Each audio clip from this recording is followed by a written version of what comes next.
கடைசி புரட்சியாளன், உனக்கு ஒரு இடம் வேண்டுமா என்று கேட்கிறீர்கள் கடவுளர்களே. உங்கள் ஜுகவன்மத்தை புன்னகையில் தீட்டிக்கொண்டு விதியும் நீதியும் கேள்வியும் பதிலும் உணவும் விஷமும் என்பதாக நீங்களே அமையும் உங்கள் அன்பாலான கூமுட்டை உலகத்தில் என்ன இருக்கிறது எனக்கும் யாருக்கும்? பிறிதொரு நாள் உங்களின் கசட்டு குருதி குடித்து வெற்றி எக்காலத்துடன் உலகின் கடைசி புரட்சியாளன் உங்களின் வறண்ட இதயத்தில் காலமர்த்தி சொல்வான், நீங்கள் நேசித்ததும் இல்லை, எம்மை கை கொள்ளவும் இல்லை என்ற குமரகுருபரனுடைய கவிதையோடு சிறப்புரை வழங்குவதற்காக கவிஞர் செபாஸ்டியன் அவர்களை அன்போடு அழைக்கிறேன்.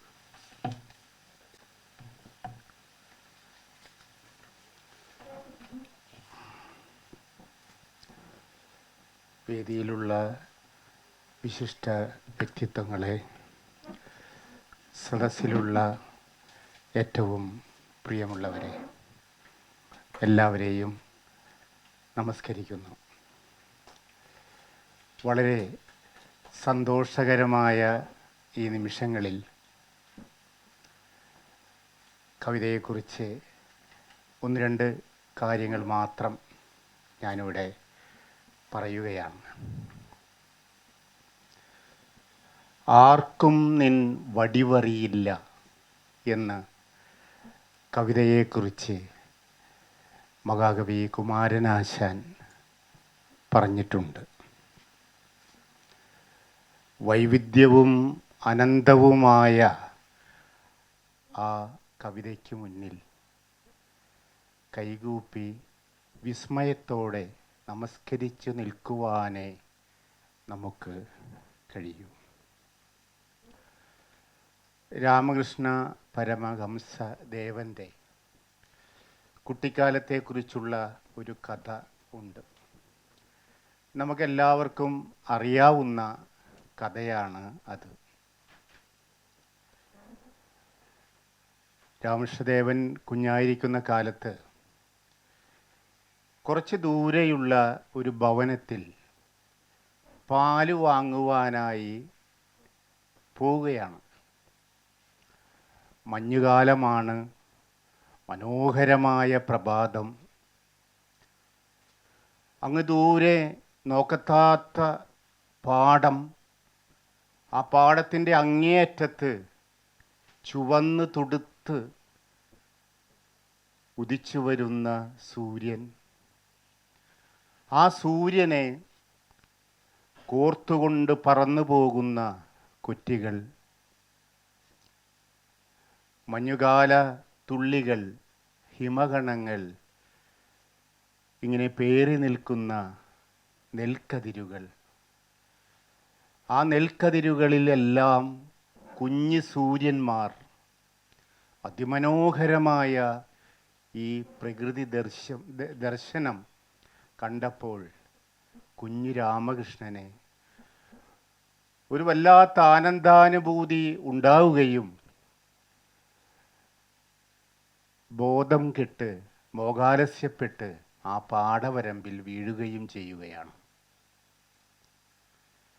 പാല് വാങ്ങാൻ പോയ കുട്ടിയെ കാണാതെ മാതാപിതാക്കൾ വന്ന് നോക്കുമ്പോൾ പാടവരമ്പിൽ അബോധാവസ്ഥയിൽ കിടക്കുന്ന കുഞ്ഞു രാമകൃഷ്ണൻ. അവനെ വിളിച്ചുണർത്തി മാതാപിതാക്കൾ ചോദിക്കും, മകനെ, എന്താണ് സംഭവിച്ചത്, നിനക്കെന്ത് പറ്റി എന്ന് ചോദിക്കും.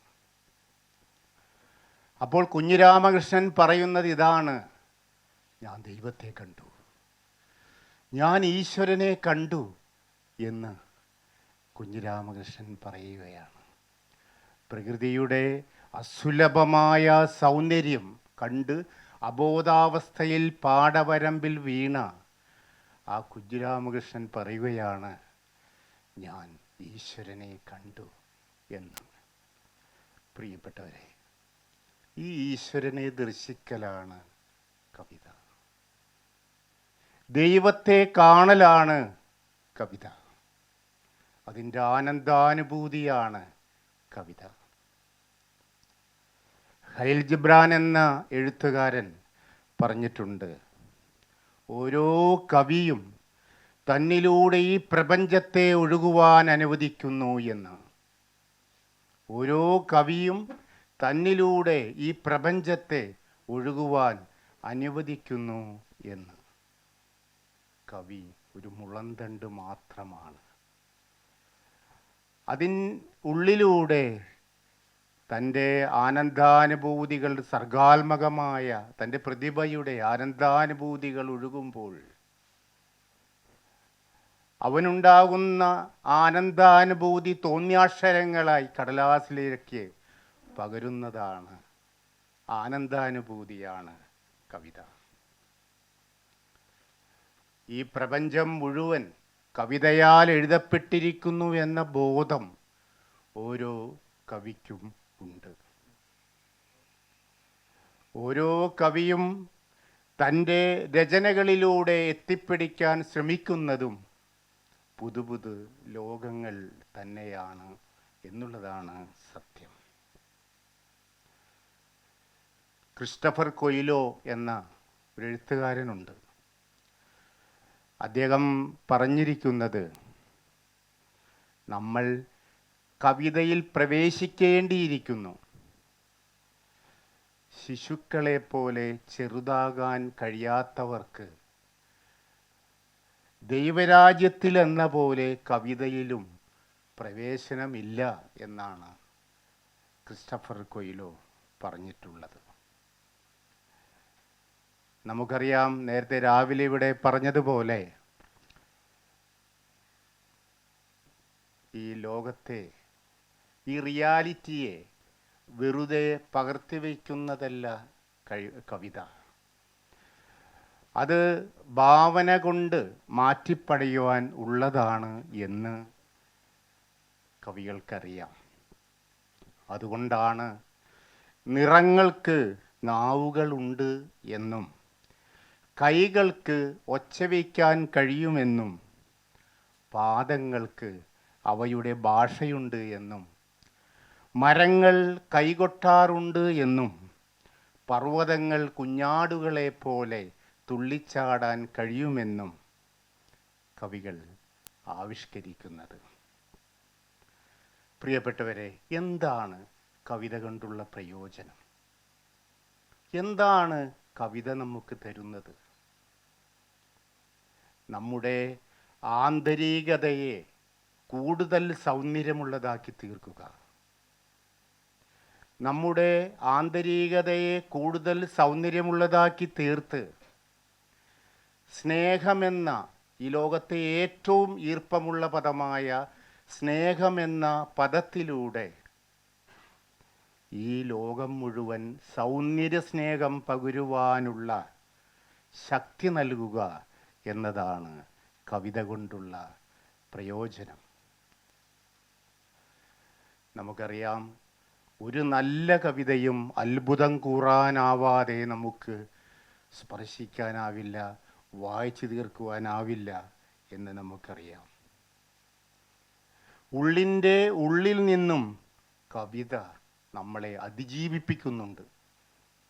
ഓരോ കവിത ആസ്വാദനവും കവിത എഴുത്തും കവിതയിൽ ആണ്ടിറങ്ങുന്നതുമെല്ലാം ഉള്ളിൻ്റെ ഉള്ളിൽ നിന്നും നമ്മളെ അതിജീവിപ്പിക്കുന്നു. ഒരു കാര്യം സത്യമാണ്, വീണ്ടെടുപ്പിൻ്റെ കലയാണ് കവിത. തന്നെ അവനവനെ തന്നെ ആവിഷ്കരിക്കാനുള്ള, വീണ്ടെടുക്കാനുള്ളൊരു മാർഗം കവിതയാണ്. അവനവനെ തന്നെ വീണ്ടെടുക്കാനുള്ളൊരു മാർഗമാണ് കവിത. അവനവനോട് പറയാനെങ്കിലും കവിത എഴുതിയിരിക്കണം ഓരോ കവിയും.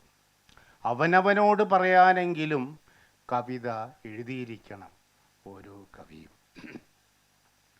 ഫ്രീഡാ കാലോ എന്ന ലോകപ്രശസ്തയായ ഒരു ചിത്രകാരി പറഞ്ഞിട്ടുണ്ട്. അവർ ചിത്രകാരി മാത്രമല്ല, കവിതയും എഴുതിയിരുന്നു. ജന്മന ഭിന്നശേഷിക്കാരിയായ അവർ പറഞ്ഞൊരു വാക്യം, കവിതയെ സ്നേഹിക്കുന്ന, കവിത എഴുതുന്ന എല്ലാവർക്കും, അല്ലെങ്കിൽ എഴുത്തുകാരായ കലാകാരന്മാരായ എല്ലാവർക്കും ഗുണം ചെയ്യുന്ന ഒരു വാചകമാണ്. അതിതാണ്, വാടിപ്പോകാതിരിക്കാൻ ഞാൻ എന്നും പുഷ്പങ്ങളെ വരയ്ക്കുന്നു. നമുക്കറിയാം പുഷ്പം വാടുമെന്ന്. വാടിപ്പോകാതിരിക്കാൻ ഞാൻ എന്നും പുഷ്പങ്ങളെ വരയ്ക്കുന്നു എന്നും. ഈ ഉണർന്നിരിപ്പാണ് ഓരോ എഴുത്തുകാർക്കും ഓരോ കലാകാരന്മാർക്കും വേണ്ടത് എന്ന് തോന്നുന്നു. വിസ്മയങ്ങൾക്ക് ഉടൽ ശരീരം ലഭിക്കുന്ന പ്രക്രിയയാണ് കവിത എന്ന് പറയാം. അത്ഭുതങ്ങൾക്ക് ഉടൽ ശരീരം ലഭിക്കുന്ന ഒരു പ്രക്രിയ തന്നെയാണ് കവിത എന്ന് പറയാം. കവി ജ്ഞാനം കൊണ്ട് സർവവും ഉള്ളിലെടുത്ത് അവനത് കഴിയുന്നു. അതുകൊണ്ട് തന്നെ ഒരു കാര്യം സത്യമാണ്, ഭാവനയുടെ അപാരത അവനെ അനശ്വരനാക്കുന്നു എന്ന്. മാത്രമല്ല, ബൈബിളിൽ പറയുന്നൊരു കാര്യമുണ്ട്, മനുഷ്യനെ ഭൂമിയിലേക്ക് അയക്കുന്നത്, മനുഷ്യനെ സൃഷ്ടിച്ചത് അനശ്വരതയിലേക്കാണ് എന്ന്. പക്ഷെ പണി നമ്മൾ എടുക്കണം. മനുഷ്യനെ സൃഷ്ടിച്ചത് അനശ്വരതയിലേക്കാണ് എന്ന്. ഭാവനകളുടെ അപാരത ഈ ഓരോ കലാകാരന്മാരെയും ഓരോ കവിയെയും അനശ്വരരാക്കുന്നു. പ്രിയപ്പെട്ട ജയമോഹൻ സാർ പരിഭാഷപ്പെടുത്തി തന്ന വി.എൻ. സൂര്യയുടെ 3 കവിതകൾ അദ്ദേഹം മലയാളത്തിലേക്ക് പരിഭാഷപ്പെടുത്തി എനിക്ക് തന്ന 3 കവിതകൾ ഇവിടെ അവതരിപ്പിച്ചുകൊണ്ട് എൻ്റെ ഈ ചെറിയ പ്രഭാഷണം നിർത്താം. ആദ്യ കവിതയുടെ പേര് കണ്ണാടിപ്പാത്രം. വി.എൻ. സൂര്യ, പരിഭാഷ ജയമോഹൻ. വീണ്ടും വീണ്ടും വഴുതിയേക്കുമെന്ന് വീണ്ടും വീണ്ടും ചിന്തിക്കുന്നു. വീണുടഞ്ഞ് ചില്ല് ചില്ലായി തീരുന്നു. വീഴില്ലെന്ന് രഹസ്യമായി വിചാരിക്കുന്നു. ചില്ലുകൾ സ്വയം ഒന്നായി തീരുന്നു. വീണശബ്ദം പൊട്ടിയ കാഴ്ചയെ പെറുക്കിയെടുത്തുകൊണ്ട് മായുന്നു. മേശപ്പുറത്ത് എൻ്റെ അടുത്ത് ചിന്തയ്ക്കായി കാത്തിരിക്കുകയാണ് കണ്ണാടിപ്പാത്രം. അടുത്ത കവിത ഒരു ഡിസംബർ വൈകുന്നേരം. കാറ്റടിക്കുമ്പോൾ ഉയരങ്ങളിൽ കിന്നരിച്ച് ഇവിടെയുണ്ട് ഇവിടെയുണ്ട് എന്ന് അറിയിക്കുന്ന ഈ ലോകമണികളെ നീയെന്ന് നനച്ചത് തെറ്റായിപ്പോയി. കാറ്റടിക്കുമ്പോൾ ഉയരങ്ങളിൽ കിന്നരിച്ച് ഇവിടെയുണ്ട് ഇവിടെയുണ്ട് എന്ന് അറിയിക്കുന്ന ഈ ലോകമണികളെ നീയെന്ന് നനച്ചത് തെറ്റായിപ്പോയി. ഇപ്പോൾ നോക്കുക, കാറ്റടിക്കുമ്പോഴെല്ലാം ഒപ്പമുള്ളവനായും കാറ്റില്ലാത്തപ്പോൾ അകന്നിരിക്കുന്നവനായും ഞാൻ മാറേണ്ടിയിരിക്കുന്നു. ഇപ്പോൾ നോക്കുക, കാറ്റടിക്കുമ്പോഴെല്ലാം ഒപ്പമുള്ളവനായും കാറ്റില്ലാത്തപ്പോൾ അകന്നിരിക്കുന്നവനായും ഞാൻ മാറേണ്ടിയിരിക്കുന്നു. അടുത്ത കവിത തിരകൾ എണ്ണുന്നവൻ. ഉപ്പുകാറ്റിൻ്റെ കാണാത്ത തോരണങ്ങളിലൂടെ കടപ്പുറത്തേക്ക് വന്നു. ഗ്ലാസിലെ വെള്ളത്തിൽ വീണ്ടും വീണ്ടും മുക്കിയെടുക്കുന്ന ചായപ്പൊതി പോലെ മുങ്ങിക്കൊണ്ടിരിക്കുന്നു സൂര്യൻ. ഉപ്പുകാറ്റിൻ്റെ കാണാത്ത തോരണങ്ങളിലൂടെ കടപ്പുറത്തേക്ക് വന്നു. ഗ്ലാസിലെ വെള്ളത്തിൽ വീണ്ടും വീണ്ടും മുക്കിയെടുക്കുന്ന ചായപ്പൊതി പോലെ മുങ്ങിക്കൊണ്ടിരിക്കുന്നു സൂര്യൻ. തിരകളുടെ ശബ്ദം ബാക്കിയാക്കി എങ്ങോ പോയി മറ്റ് ശബ്ദങ്ങൾ. ഈറൻ മണ്ണിലിരുന്ന് തിരകളെയും പതയെയും തുറിച്ചു നോക്കുന്നു. 1 2 ഏകാന്തത. 3 4 വന്നുകൊണ്ടേയിരിക്കുന്നു തിരകൾ. വളരെ ഏകാന്തമായ തിരകൾ. തിരകളുടെ ശബ്ദം ബാക്കിയാക്കി എങ്ങോ പോയി മറ്റ് ശബ്ദങ്ങൾ. ഈറൻ മണലിലിരുന്ന് തിരകളെയും പതയെയും തുറിച്ചു നോക്കുന്നു. 1 2 ഏകാന്തത. 3 4 വന്നുകൊണ്ടേയിരിക്കുന്നു തിരകൾ. വളരെ ഏകാന്തമായ തിരകൾ. സൂര്യയ്ക്ക് ആശംസകൾ നേർന്നുകൊണ്ട് നന്ദി, നമസ്കാരം.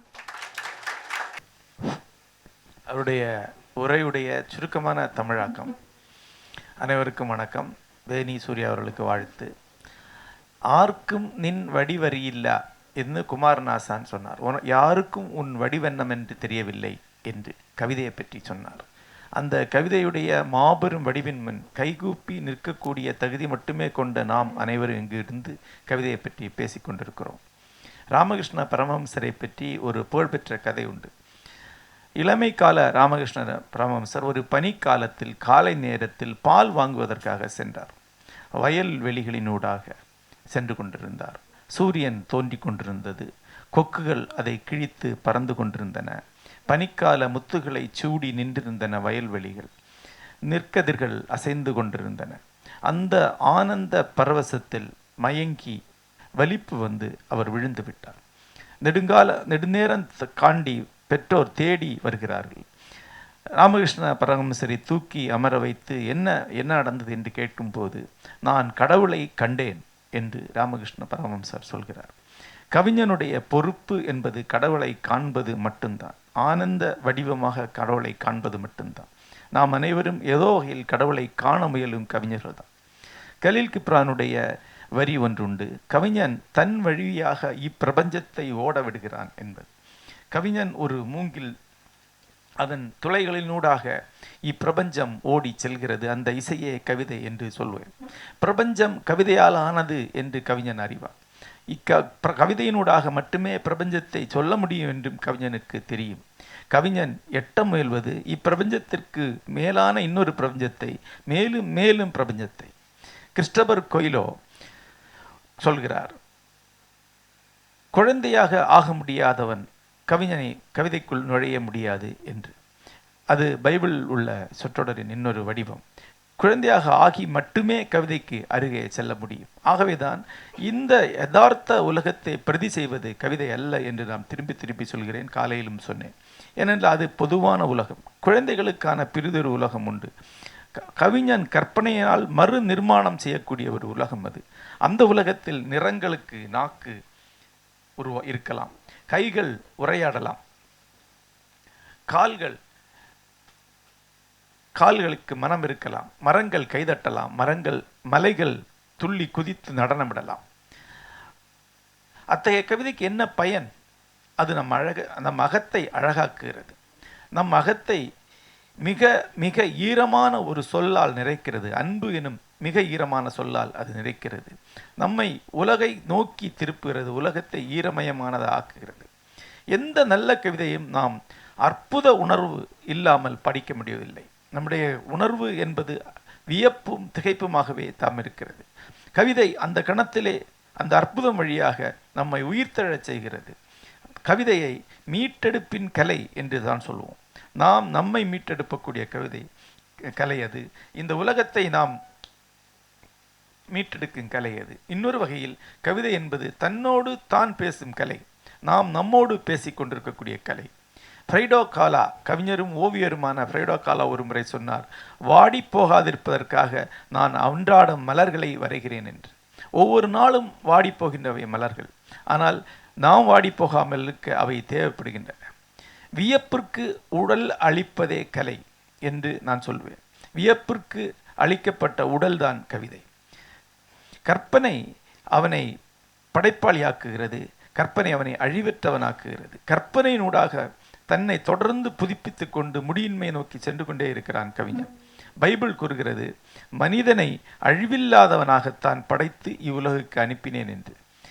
அந்த அழிவின்மை நோக்கி செல்ல வேண்டியவர்கள் நாம். கவிதையினூடாக நாம் அங்கு சென்று கொண்டிருக்கிறோம். சிறப்புரை நல்கிய கவிஞர் செபாஸ்டியன் அவர்களுக்கும் மொழிபெயர்ப்பு செய்த மொழிபெயர்ப்பாளர் ஜெயமோகன் அவர்களுக்கும் நன்றி. செபாஸ்டியன் வேணி சூர்யாவினுடைய கவிதைகளை தொடர்ச்சியாக வாசித்த பொழுது அந்த மலையாள சந்தம் கேட்க ஆசையாக இருந்தது. இப்பொழுது செபாஸ்டியனுடைய எனக்கு பிடித்த கவிதை மொழிபெயர்த்த கவிதையிலிருந்து ஒரு கவிதையை வாசிச்சுட்டு நம்ம ஜெயமோகனுடைய சிறப்புரைக்கு போகலாம்.